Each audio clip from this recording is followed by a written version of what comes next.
My name is Maciej, like Paper Maciej. I am a disaster scientist and doctoral researcher at UCL, and I'm studying nature-based disaster resilience.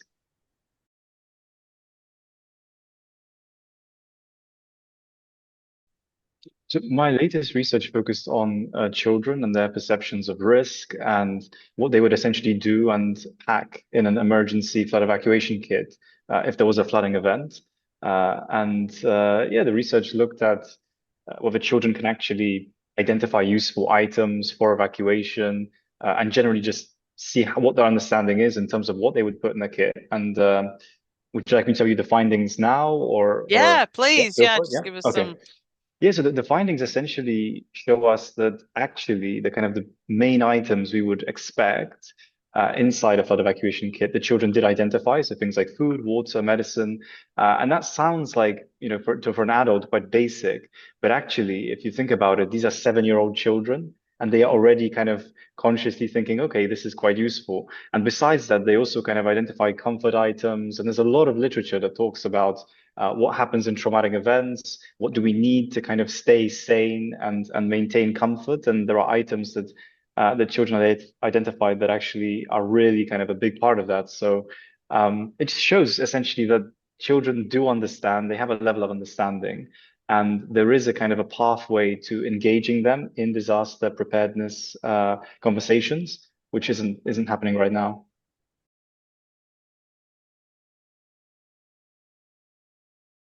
So, what led you to really focus on children, and I suppose that sort of primary school age children as well. So essentially, my broader research is based in the UK and Japan.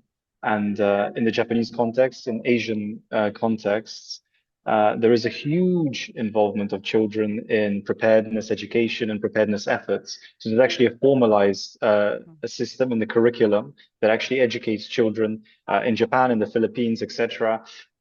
Whereas in the UK, we're not seeing that. We are excluding children for mainly for the reasons that there is a perception that children don't have the capacity to grasp this information, but also that the children perhaps this is not an age-appropriate topic for children. But in reality, the UK is facing flooding events. It is facing a lot of hazards, and so it's a big risk to not to include a vulnerable group as children in this kind of in these conversations. Yeah, and we'll go on to kind of what it means in a minute for sort of preparedness communication. Mhm. But is there a next phase? Have you, because obviously this is something that you've been looking in a lot of detail at. Is there another element that you're going to look at on top of this now? So essentially, this research is a separate part to my PhD work, which is a big project. It's still in the kind of in the learning sphere, but more Mm, looking at nature. And so for future, I think I will try to investigate whether we can actually create a learning intervention and see if there is a kind of a standardized pathway for having these conversations with children. So, for instance, in the initial work, we used stories. We told the story of Floody the Frog, and how Floody the Frog experiences a flood, and what does Floody the Frog kind of do in that situation? How does Floody the Frog get to an evacuation site, and what, how did the flood become, because of climate change mm, and all of the risks associated with that. So it's trying to tell better stories and take complex information and think about from a child's perspective, how can it become more accessible? And then part of that is exploratory, so you have to go into the schools, you have to go to the places, speak with children through the stories and see if they work or if they're not engaging. And if they're not engaging, they can just be curated. Yeah.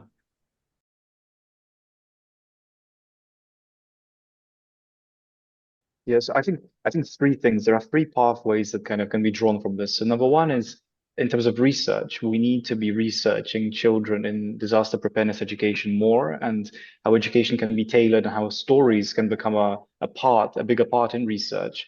The other thing is we need to actually engage policy and we need to mm. speak to policymakers and see how this can actually become a part of policy. I know that in the UK, the education curriculum is constrained. There is this kind of information about disasters or hazards is within social studies or geography, but these are already very tight disciplines. And we can't necessarily change the education curriculum overnight. So it'd be great to look at extracurricular activities and fitting these kind of education efforts within that. And then in terms of more kind of mainstream communication and risk communication in general, I think we just need to start having more workshops in schools as researchers, as communicators, discussing broader topics like climate change, like flooding, like evacuation, and preparedness in general, and weaving that into stories and seeing what the outcomes of that kind of effort is. Because ultimately, you don't necessarily have to construct a research project. You can just create a story based on research and see how that actually impacts the education and the learning of the children.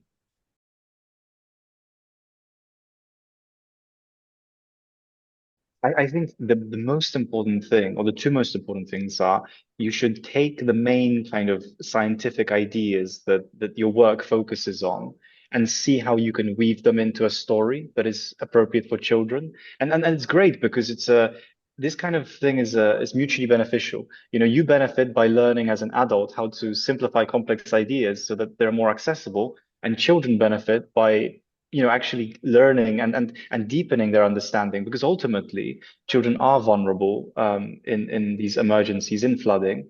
And if we empower them, so that if the worst case scenarios happen and perhaps they become separated, they still have a level of understanding to maintain safety. And that's the most important thing. We want to save lives, we want to protect lives. And the other thing is we want to engage children. Children should be a part of it. We can see from Asian efforts that they are and they can be. And so we need to bring that to the Western Hemisphere as well. Yeah.